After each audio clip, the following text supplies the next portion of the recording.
الحمد لله رب العالمين، والصلاة والسلام على أشرف الأنبياء والمرسلين وعلى آله وأصحابه وأزواجه وذرياته وأهل بيته أجمعين. أما بعد، فقد قال الله تبارك وتعالى في القرآن المجيد والفرقان الحميد: فأعوذ بالله من الشيطان الرجيم، بسم الله الرحمن الرحيم. إياك نعبد وإياك نستعين، اهدنا الصراط المستقيم، صراط الذين أنعمت عليهم غير المغضوب عليهم ولا الضالين، آمين. صدق الله المولانا العظيم، وصدق رسوله النبي الكريم، ونحن على ذلك من الشاهدين والشاكرين، والحمد لله رب العالمين. محترم حاضرین کرام، معزز بزرگوں اور میرے دینی بھائیوں، ہم سب مل کر وجہ تخلیق کائنات، سرور کون و مکان، تاجدار مدینہ، خاتم النبیین، سید المرسلین، شفیع المذنبین صلی اللہ علیہ وسلم کی خدمت میں ایک مرتبہ درود شریف پڑھتے چلے: اللہم صلی علی سیدنا شفیعنا وحبیبنا ونبینا ومولانا محمد وبارک وسلم. اللہ تبارک و تعالی نے قرآن مجید و فرقان حمید کو ہم تمام کی ہدایت کے لیے نازل فرمایا.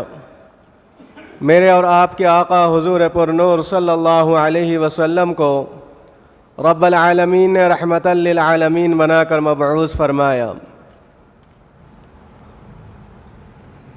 قرآن پاک اللہ تبارک و تعالی کا عظیم الشان کلام ہے، کتاب ہے، جس کو روزانہ ہم اور آپ پڑھتے رہتے ہیں،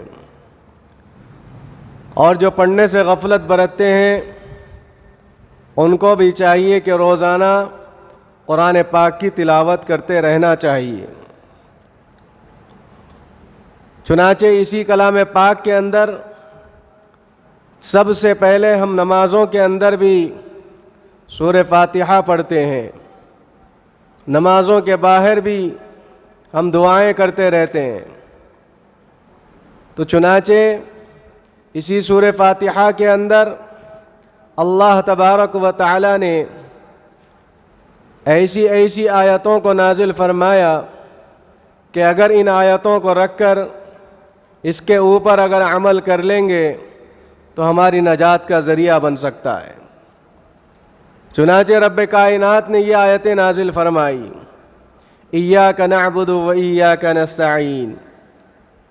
روزانہ ہم اپنی نمازوں کے اندر بھی پڑھتے ہیں، لیکن اس کے معنی و مفہوم پر عمل نہیں کرتے، معنی سمجھتے نہیں کہ اللہ تبارک و تعالی اپنے بندے سے کیا کہنا چاہتا ہے. اللہ تبارک و تعالی ہم سے بات کرنا چاہ رہا ہے کہ ایک دوسرے سے آؤ بات کریں گے، ایک دوسرے کے غم بانٹیں گے، تم میری تعریف کرتے رہنا، میں تمہیں دنیا اور آخرت میں سرخرو کرتا جاؤں گا، میں تمہیں دنیا میں بھی تم کو کامیاب بنا دوں گا اور آخرت میں بھی کامیابی والی زندگی عطا کروں گا. تو شروع میں اللہ تبارک و تعالی کے حضور میں ہم اعلان کر رہے تھے: مولا آپ بہت بڑے ہیں، تمام تعریفیں آپ کے لیے ہیں، اور آپ کی تعریف کیسے نہیں ہو سکتی، آپ تو تمام عالموں کے رب ہیں. پھر اس کے بعد اللہ کے سامنے اقرار کر رہے ہیں: مولا رب کریم آپ رحمان بھی ہے، رحیم بھی ہے. پھر اس کے بعد اللہ تبارک و تعالیٰ کی اور بڑائی بیان کر رہے ہیں: مالکی یوم الدین، اے میرے اللہ آپ اس دنیا کے بھی مالک ہیں اور اس سے ہٹ کر روز جزا کے بھی آپ ہی مالک ہیں.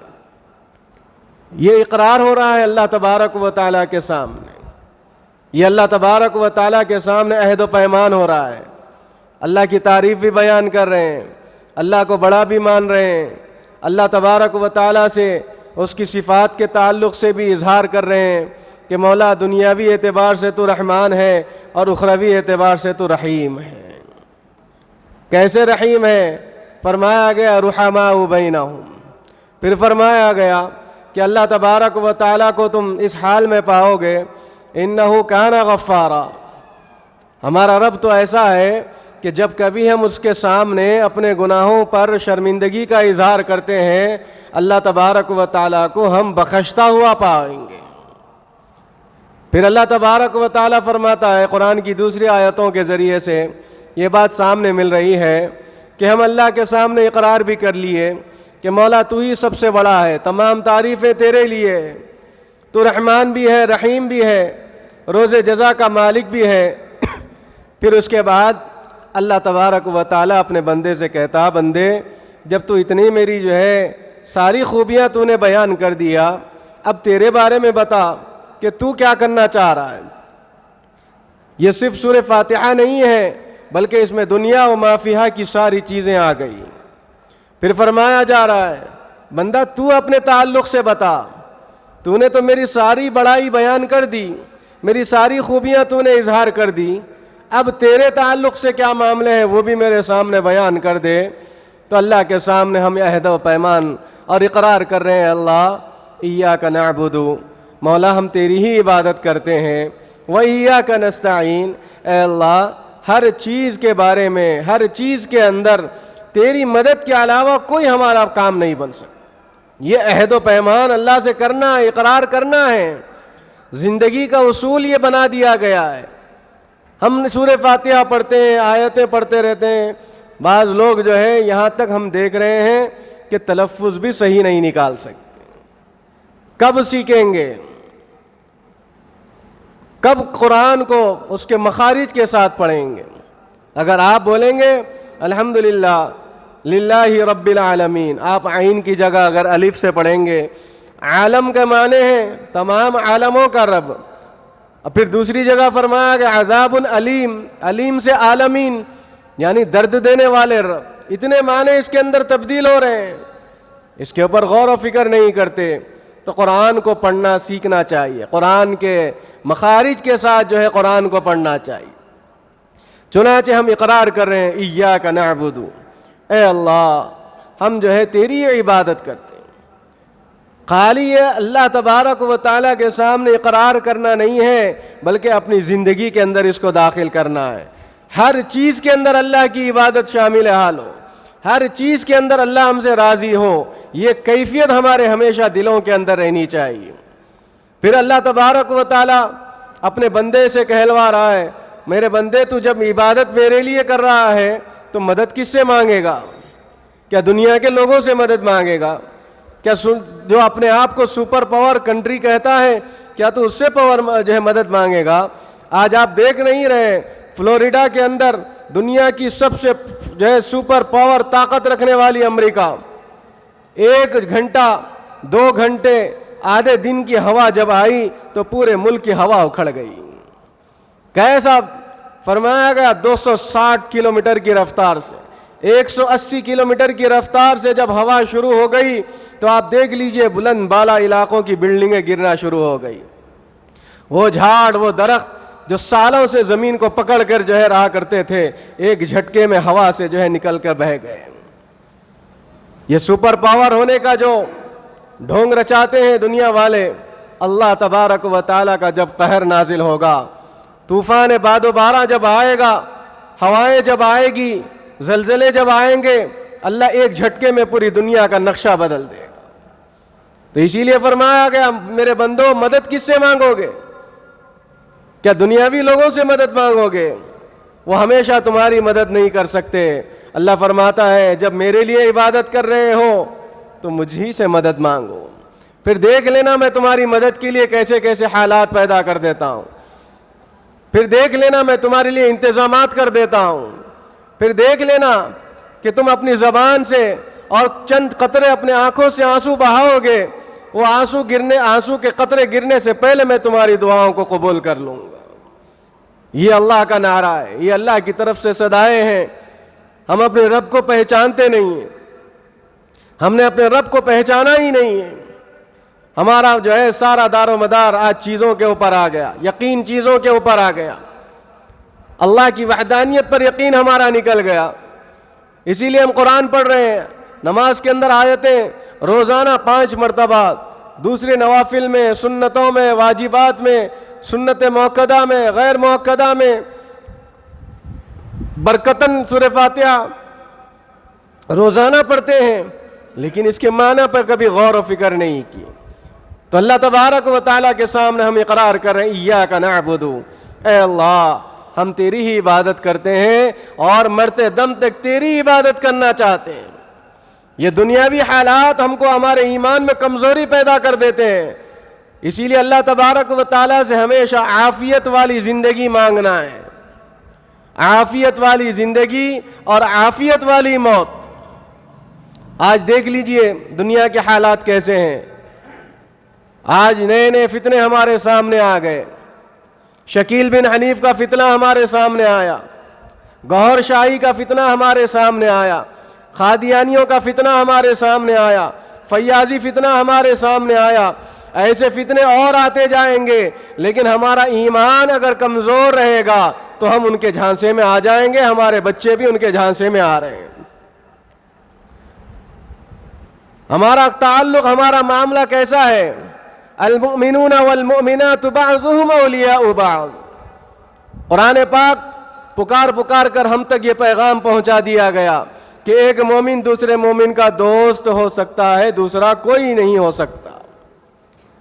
دوست اس لیے کہا گیا کہ یہ اپنے دوسرے مومن بھائی کی اگر اس کے اندر کبھی کبھی خامیاں آ گئی ہوں تو اس کے اوپر پردہ پوشی کرنے والا صحیح مومن کہلائے گا.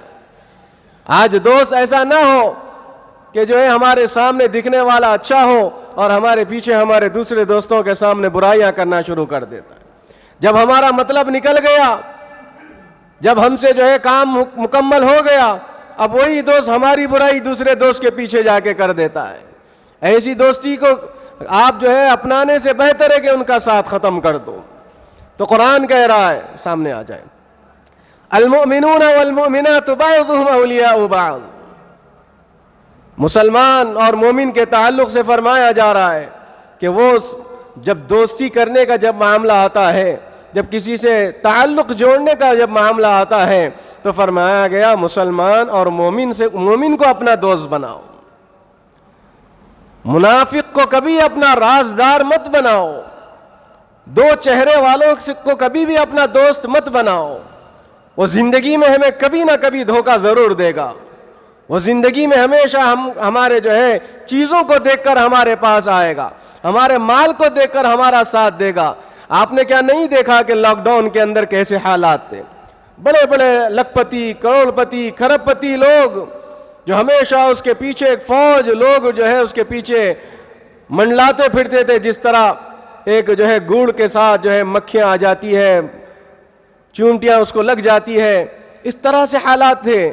لیکن ہم نے اپنے آنکھوں سے دیکھا کہ جو زبانی خرچ کرنے والے جو دوست کہلاتے تھے وہ سب کے سب جو ہے ہم سے جدا ہو گئے. یہ ہمارے لیے بڑی عبرت کی بات ہے. آج ہم اللہ کا اقرار کر رہے ہیں ایاک نعبد و ایاک نستعین، لیکن مدد کے تعلق سے، عبادتوں کے تعلق سے اور دوستی والے معاملے یہ ہمارے ایسے کمزور ہو گئے کہ جس کی وجہ سے ہم کو اپنا اور غیر میں فرق ختم ہو گیا. اسی لیے فرمایا گیا کہ مومن کو اپنا دوست بناؤ، جو سچا مسلمان ہے اس کو اپنا دوست بناؤ.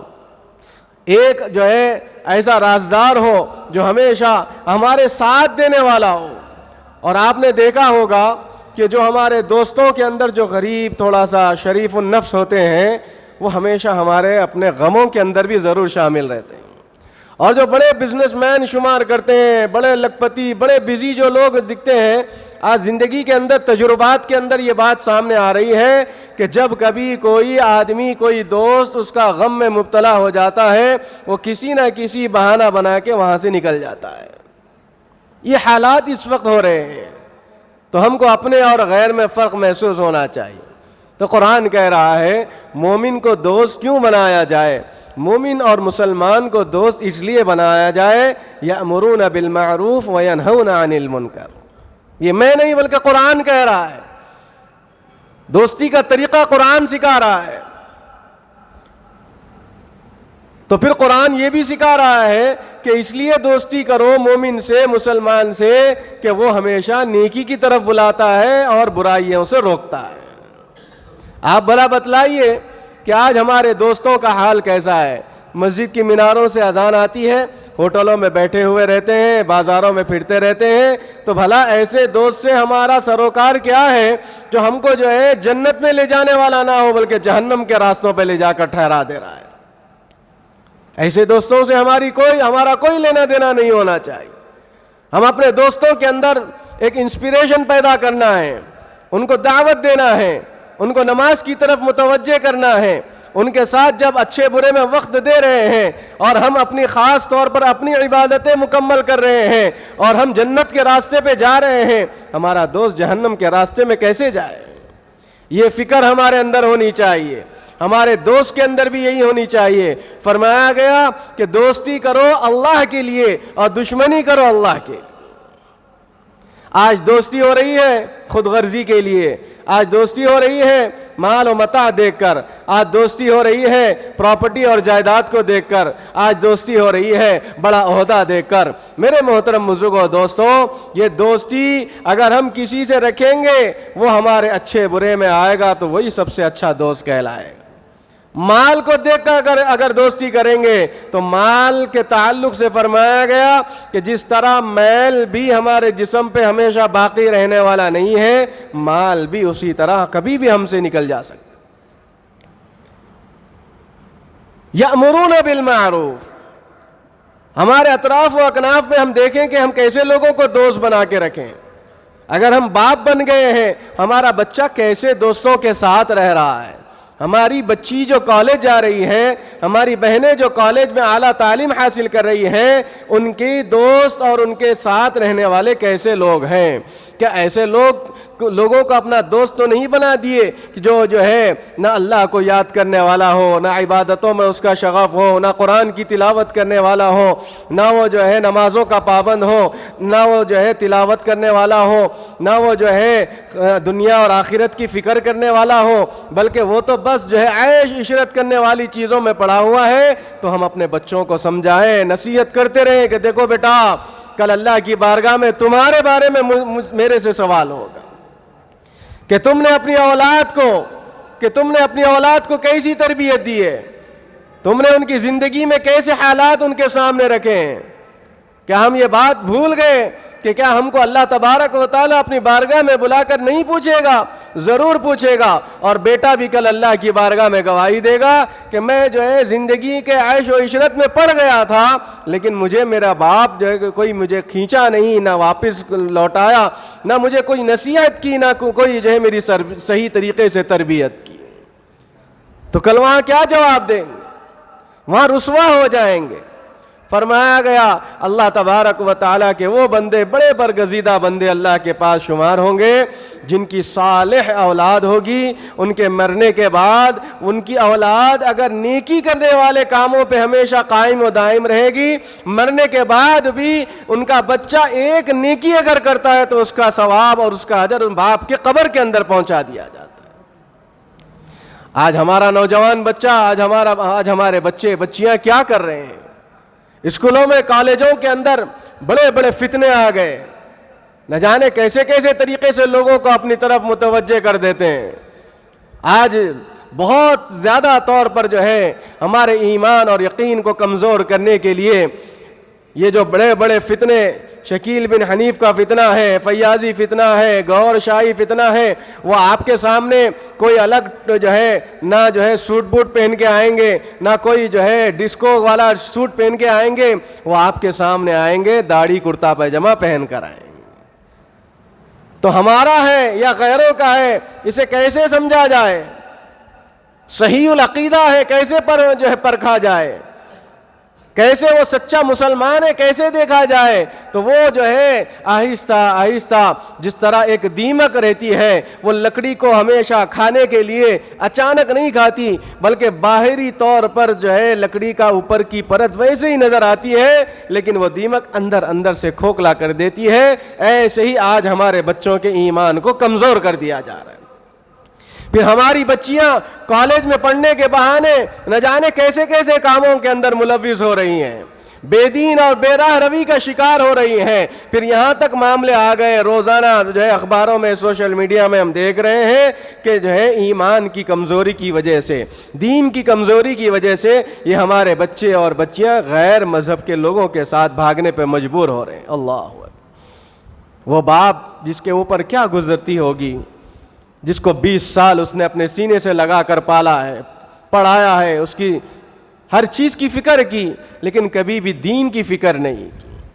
تو ایسے حالات میرے محترم بزرگوں دوستوں آ رہے ہیں, تو ان کو جو ہے اللہ سے رشتہ جوڑنا ہے, مضبوط کرنا ہے. ان کا رشتہ اللہ تبارک و تعالیٰ کے ساتھ جو جڑانا ہے, اس کے لیے فرمایا گیا ایاک نعبد, پہلے ہماری عبادتیں اللہ کے لیے ہو جائیں. آج نمازیں ہم ادا کر رہے ہیں, ہمارا بازو اگر کوئی ہمارا دوست بیٹھ گیا, ہم جو ہے سوچ رہے ہیں کہ میرا دوست بازو بیٹھا ہوا ہے, چلو جو ہے سبحان ربی الاعلیٰ روزانہ ہم 5 مرتبہ پڑھتے تھے, آج 10 مرتبہ پڑھیں گے, تاکہ لوگ دیکھ کر یہ کہے کہ یہ دیکھو بڑا آدمی, بڑا جو ہے عبادت گزار ہے, بڑی لمبے لمبے سجدے کرتا ہے, بڑے لمبے لمبے رکوع کرتا ہے. یہ اگر فکر ہمارے ذہن کے اندر آ گئی تو یہ جو عبادت ہم خالص اللہ کے لیے کرنا تھا, اس عبادت کو ہم لوگوں کے لیے کر لیے, تو فرمایا گیا یہ شرک خفی کے اندر آ گیا. اللہ اکبر. ہماری نمازوں کی کیفیات کے اندر یہ عالم ہے, تو باہر کی زندگی کا عالم کیا ہوگا؟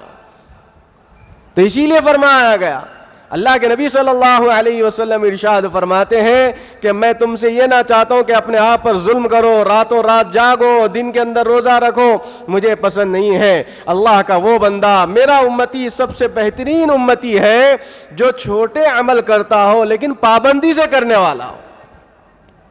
وہ عمل جو ہم اللہ کے گھروں میں آتے ہیں, آج دیکھنے کو یہ ملتا ہے کہ مسجدوں کے اندر آ جاتے ہیں وقت مقررہ پر, اور مسجدوں کے اندر امام خطیب مجبور ہو جاتا ہے, اور مجبور کر دیا جا رہا ہے کہ جب ہمارا نوجوان, ہمارا یوتھ اور ہمارا نیا جنریشن جو جمعہ کی فضیلتیں سب کچھ سنتا ہے, لیکن مسجد کے اندر آتا ہے چھوٹی اذان سننے کے بعد. اب بھلا بتلائیے, پورے ایک ہفتے کے اندر اللہ اور اللہ کے رسول صلی اللہ علیہ وسلم کا پیغام پہنچانے کا یہ صرف ایک واحد موقع ہے. جو بچے ملازمتوں میں مصروف ہیں, جو احباب تجارتوں میں مصروف ہیں, وہ اگر شام کے اوقات میں, دوپہر میں وقت نکالتے ہیں تو اللہ ماشاء اللہ, لیکن کئی لوگوں کے حالات ہم دیکھ رہے ہیں کہ جمعہ کی مناسبت سے وہ کچھ دیر, کچھ منٹ, کچھ گھنٹے اللہ کے گھر میں آ جاتے ہیں, تو ان کے لیے یہ سب سے زرین موقع سمجھ کر ایسے وقت میں کچھ جو ہے سلگتے ہوئے حالات ان کے سامنے رکھنا پڑتا ہے, لیکن ایسے وقت کو بھی ہمارا نوجوان ضائع کر رہا ہے.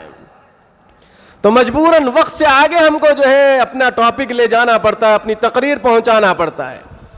اگر وقت مقررہ کا تعین آپ کے سامنے رکھ دیا گیا, اگر آپ کو کہا جائے کہ فلاں ڈی مارٹ کے اندر آج جو ہے آفر لگا ہوا ہے, آپ جو ہے 80% وہاں پر آفر ہے, تو ہمارا پورا گھرانہ وہاں دوڑ دوڑ کر جائے گا. کیوں؟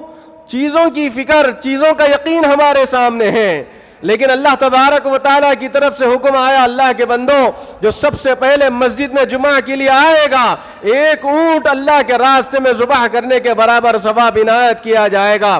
نہ اونٹ دکھ رہا ہے, نہ صدقے کا اجر دکھ رہا ہے, تو ہمارا نوجوان کیسے جو ہے آنے والا بنے گا؟ الذین یؤمنون بالغیب, کیا فرمایا گیا؟ غیب کے اوپر ایمان لانا یہ مومن کی نشانی ہے. تو آج جو آنکھوں کو دکھ رہا ہے اسی کو اصل سمجھ رہا ہے. یہ جو اے آئی سسٹم آ گیا, آرٹیفیشل انٹیلیجنس جو آ گیا, اس پہ اوپر ہمارا یقین ہے, لیکن اللہ تبارک و تعالیٰ کے پیارے نبی محمد عربی صلی اللہ علیہ وسلم آج سے 1450 سال پہلے جو باتیں ہمارے سامنے پیش کر دی, آج اس میں کمزوری پیدا ہو رہی ہے. آرٹیفیشل انٹیلیجنس ہمارے سامنے جو بھی رکھ دیں ہم اس کو قبول کر رہے ہیں.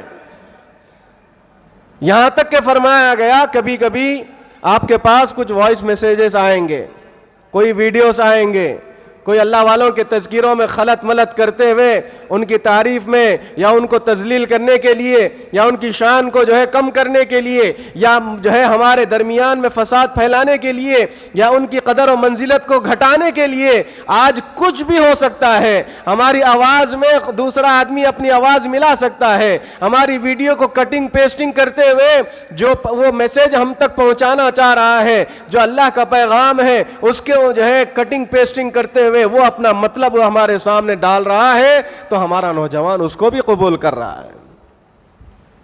لیکن یہ جو قرآن ہے 1450 سال پہلے نبی آخر الزمان محمد عربی صلی اللہ علیہ وسلم ہمارے سامنے ہمارے ہاتھوں میں آج اب تک ہمارے پاس تک پہنچا ہے. اس کے اندر فرما دیا گیا ایاک نعبد و ایاک نستعین, اے اللہ کے بندو اللہ کی عبادت اللہ کے لیے کرو, اور اگر مدد مانگنا ہے تو اللہ سے مانگ.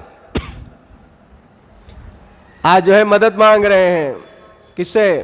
ایک مدد ہی ہو گئی نا کہ کوئی چیز آپ منگا رہے ہیں یا کوئی چیز کی ضرورت آپ کو پڑ گئی ہے یا کوئی چیز آپ سرچ کر رہے ہیں. یہ ساری چیزیں کیا ہے؟ یہ اللہ کی طرف سے رحمت ہے, اور ہمارا نوجوان اس کو زحمت بنا رہا ہے. اور آپ لوگ ہوشیار ہو جائیں کہ اگر کوئی ایسے اننون طریقے سے ویڈیو کالز آ رہے ہیں, بہت سارے لوگوں سے ہم نے سنا کہ اگر آپ اننون طریقے سے ویڈیو کال سنتے جائیں گے, آپ کی ویڈیو لے لی جائے گی, اس ویڈیو کو آپ کی آواز کو پھر اس کے اندر محفوظ کر لیا جائے گا. وہ آواز کے ذریعے سے ہمارے پورے کانٹیکٹس میں فون کیا جائے گا, پیسوں کا مطالبہ کیا جائے گا, ضرورتوں کا مطالبہ کیا جائے گا. ہر طریقے سے ہم کو کسی نہ کسی طریقے سے نقصان اٹھانا پڑے گا. تو خدارا یہ جو سوشل میڈیا ہم استعمال کر رہے ہیں, یہ جو چیزیں ہم استعمال کر رہے ہیں, یہ جو ہر چیز جو ہم اپنے موبائل کو اپنا سب کچھ سمجھ گئے ہیں, اس سے باز آ جائے خدارا کہیں ایسا نہ ہو کہ ہم بڑا نقصان اٹھانے والے نہ بن جائیں. لاکھوں کروڑوں روپے ہمارے بہت سارے لوگ آج کھو دیے محض ایک ویڈیو کی خاطر, ایک کال کی خاطر, ایک میسج کی خاطر. اپنے بچوں کو موبائل سے دور رکھیں, گیمنگ زون سے دور رکھیں, ان کی صحیح تربیت کرتے رہیں, ان کو بتلائیں کہ دیکھو بیٹا یہ اللہ کی طرف سے بہت بڑی نعمت ہے. دیکھو آپ کے بھائی, آپ کے رشتہ دار امریکہ میں رہ رہے ہیں, آج ہمارے سامنے دیکھ کر بات کر رہے ہیں, اس سے بڑی اور اللہ کی رحمت کیا ہو سکتی ہے. اور کل اللہ کے دربار میں میدان محشر میں ہمارے اعمال بھی ایسے ہی اللہ کے سامنے پورے امتوں کے سامنے پیش کیے جائیں گے. اب کوئی انکار نہیں کر سکتا. اس لیے نہیں کیا جا سکتا کہ اس مسجد میں اگر کوئی جلسہ ہو رہا ہو, مسجد فل ہو گئی ہو, اوپر کی منزل میں امام اور خطیب نہیں دکھ رہا ہو, آپ کو اسکرین کا انتظام کر دیا جاتا ہے, بیان یہاں ہو رہا ہے, پوری دنیا کے اندر آپ اس کو نشر کر دیں گے تو سب کے گھروں تک اسکرین پہنچ جائے گا, کون بیان کر رہے ہیں سب دکھ جائے گا. تو کیا اللہ ہمارا قادر نہیں ہے کہ ہم پورے اعمال کر کے اس دنیا سے جائیں گے؟ میدان محشر قائم ہوگا, میدان محشر میں جب ترازو رکھ دیا جائے گا تو وزن فرما دیا گیا, جب وزن شروع کرنا اور حساب کتاب لینا شروع کر دیا جائے گا تو اس وقت اگر اللہ کا بندہ انکار کرے گا, یا اللہ میں نے تو یہ برا عمل نہیں کیا تھا, تو فرشتوں کو حکم ہوگا, فرشتوں وہ منظر لا کے بتا دو جو منظر وہ دنیا کے اندر کر کے بیٹھا ہے. اليوم نختم على افواههم وتكلمنا ايديهم. اللہ تبارک و تعالیٰ فرماتا ہے قرآن کے ذریعے سے کہ اس وقت کو یاد کرو, وہ دن تمہارے سامنے آئے گا جس دن اللہ تبارک و تعالیٰ تمہارے منہ کے اوپر تالا ڈال دے گا, تمہارے ہاتھوں کو جکڑ دیا جائے گا, علی افواہہم تمہاری زبانوں کو روک دیا جائے گا, اور تمہارے ہاتھوں کو کلام کا طریقہ بتا دیا جائے گا. تمہارے ہاتھ بیان کرنا شروع کر دیں گے, تمہارے پیر بیان کرنا شروع کر دیں گے. ہاتھ کہیں گے یا اللہ اس نے جھوٹ کہا, یہ اس نے میرے اس ہاتھ کے ذریعے سے اس نے برا عمل کیا, فلاں کو تکلیف دیا, فلاں کا قتل کیا, فلاں کو مارا, فلاں کو تکلیف دی. یہ ہمارے ہاتھ کل اللہ کی بارگاہ میں بیان کرنا اور گواہی دینا شروع کر دیں گے. الیوم نختم علی افواہہم, ہمارے منہ کے اوپر تالا اور مہر مار دی جائے گی. وتکلمنا ایدیہم, ہمارے ہاتھ ہمارے خلاف گواہی دینا شروع کر دیں گے. وَتُكَلِّمُنَا أَيْدِيهِمْ وَتَخْرُجُ آگے اللہ تبارک و تعالیٰ فرماتا جا رہا ہے وَتُكَلِّمُنَا أَيْدِيهِمْ. تو کل ہم اللہ کے سامنے کیا بیان کریں؟ کتنا بھی ہم چھپا لیں اپنے آپ کو، کل اللہ کی بارگاہ میں حاضر و ناظر ہونا ہے تو بہر کیف میرے محترم بزرگوں دوستوں، یہ دو کلمات کو اگر ہم سمجھ لیں گے، ایک اللہ کے لیے عبادت کرنا ہے اور مدد اسی سے چاہنا ہے۔ آج کئی لوگوں سے ہم مدد چاہ رہے ہیں، فلسطین کا عنوان ہمارے سامنے ہے، کتنے عرب کنٹریز آج ہیں، کون آگے بڑھ رہا ہے، کون اس کی مدد کر رہا ہے؟ ایک اللہ اور چند مٹھی بھر لوگ جو تہیہ کر کے بیٹھے۔ 7 تاریخ گزر گئی، گزشتہ ہم ایک پروگرام میں پہنچے تھے تو وہاں پر ان کی جب ساری روداد آئی تو وہاں پر بچے، مرد، عورتیں، جوان سب کی تعداد نکالی گئی تو فرمایا گیا 40,000، 60,000 مرد اور بچے 40,000، عورتیں کئیوں ہزار، الغرض لاکھوں کی تعداد میں وہاں پر ہمارے مسلمانوں کو شہید کر دیا گیا۔ اللہ تبارک و تعالیٰ یہ آزمائش کے دور میں ہم کو رکھا ہے، کیسے حالات آ رہے ہیں، کیسا منظر ہمارے آنکھوں کے سامنے آ رہا ہے۔ ہمارے پاس آج وقت نہیں ہے، کم سے کم ان کے لیے ہاتھ اٹھا کر دعا تو کر دیں، جا کر ان کی مدد نہیں کر سکتے، کم سے کم ہاتھ اٹھا کر دعائیں کریں۔ ہم اپنی ساری رودات مانگتے ہیں، اپنی ساری حاجتوں کو اللہ کے سامنے رکھ دیتے ہیں، تھوڑی سی سردی ہو گئی، تھوڑا سا بارش پڑ گئی، کپڑے کچے ہو گئے، فوراً گھر میں جاتے ہیں، بدلتے ہیں، نئے دوسرے کپڑے پہن لیتے ہیں، گھر کے اندر محفوظ۔ لیکن ان لوگوں کا عالم کیا ہوگا؟ آپ فلسطین، وہاں کے علاقوں کی سردی کے بارے میں کسی سے معلوم کیجئے، کڑاکے کی سردی ہوتی ہے، برف پڑنا شروع ہو جاتی ہے، ان کے سر کے اوپر چھت نہیں ہے، پہننے کے لیے کپڑا نہیں ہے، کھانے کے لیے روٹی نہیں ہے، پھر بھی وہ ایمان پہ تازہ دم خم ہے، پھر بھی وہ روزانہ اللہ کی بارگاہ میں سجدے کر رہے ہیں، پھر بھی وہ اللہ کے سامنے شکر بجا لا رہے ہیں، وہ ہمیشہ تیار ہیں کہ کب اللہ کی طرف سے حکم آئے گا، کب ہم جام شہادت نوش فرمائیں گے۔ ان کے ایمان کی حرارت اور کیفیت دیکھیے، ہمارے ایمان کی حرارت اور کیفیت دیکھیے۔ اللہ کا روزانہ لاکھوں کروڑوں احسان کرتے رہیں گے تو بھی اللہ کا احسان نہیں چکا پائیں گے۔ ہمارے بچوں کے ساتھ آج ہم رہ رہے ہیں، کسی کی ماں بچھڑ گئی، کسی کا بیٹا بچھڑ گیا، کسی کے بچے چلے گئے، چھوٹے چھوٹے بچے کٹورے لے کر جاتے ہیں، دیکھ رہے ہیں۔ آج ہم ویڈیوز ہمارے سامنے آتے ہیں، خون کے آنسو رونے پہ نکل جاتے ہیں۔ ان کے لیے دل کیوں نہیں تڑپ رہا ہے؟ ان کے لیے دل کیوں ہمارا نہیں لرز رہا ہے؟ کیا ایسا وقت کیا ہمارے اوپر بھی آنا ہے؟ کیا ہم اس وقت جاگیں گے؟ میرے محترم بزرگوں دوستو، خدا را ہمارے اوپر بھی کبھی بھی آزمائش کے دور آ سکتے ہیں، اس کے لیے ہم کو تیار ہونا ہے، ایمان میں مضبوطی لانا ہے، اخلاق حسنہ کا استحضار کرنا ہے، اخلاق حسنہ کو اپنانا ہے، نبی پاک صلی اللہ علیہ وسلم کے اخلاق پر عمل کرنا ہے۔ آج ہمارے ملک کے جو دوسرے مذہب کے ہمارے بھائی ہیں ان کو قریب کریے خدا را، وہ ہمارے اسلام کو، اسلامی لٹریچر کو نہیں پڑھے ہیں، جس کی وجہ سے وہ ہم سے متعصبانہ رویہ اختیار کرے ہوئے ہیں۔ ہم اگر صحیح اخلاق ان تک پہنچائیں گے، پوری دنیا کے اندر 23 سال کی زندگی میں آپ تاریخ اور ہسٹری اٹھا کے دیکھ لیجئے، ہزاروں سو سالوں کے حالات آپ پڑھیں گے تو اتنی کم مدت میں بغیر کسی کی قتل و غارت گری ہوئے، ہٹلر کا زمانہ دیکھیے، 2 لاکھ نہیں، 5 لاکھ نہیں، 10 لاکھ لوگوں کا قتل کیا، لیکن پھر بھی اس کا مذہب غالب نہیں آیا، پھر بھی اس کا چال چلن، اس کی تعلیم آگے تک نہیں بڑھی۔ قربان جائیے آقا و مولا محمد عربی صلی اللہ علیہ وسلم کی ذات گرامی پر 23 سال کے مختصر سی زندگی میں صرف 1000 لوگ زیادہ تر اس کے اندر مارے گئے ہوں گے، وہ بھی وہ لوگ مسلمانوں کے اوپر سامنے سے حملہ کیے، پیچھے سے حملہ کیے، تو مسلمان آپس میں ان سے بچنے کے لیے جب ان کو مارے تو وہ مر گئے۔ اتنی کم لوگوں کی تعداد میں اسلام پوری دنیا کے اندر پھیلا گیا۔ یہ اسلام کی حقانیت ہے، یہ اسلام کا منظرنامہ ہے۔ اسلام کی تاریخ پڑھیں، اپنے بچوں کے سامنے پڑھائیں۔ اللہ تبارک و تعالیٰ سے دعا ہے کہ رب العالمین ہم تمام کو، ساری امت مسلمہ کو دین کا داعی اور اسلام کا شیدائی بنائے۔ ہمارے بچوں کو آنے والے مستقبل میں ایمان کامل کی دولت نصیب فرمائے۔ ہمارے بچوں اور بچیوں کو مرتد ہونے سے مولا ہم سب کی ایمان کی حفاظت فرمائے، نئے نئے فتنوں سے ہم سب کی حفاظت فرمائے، اور یا اللہ تیری ہی عبادت کرنے والا بنا دے اور تجھ ہی سے مدد مانگنے والا بنا دے۔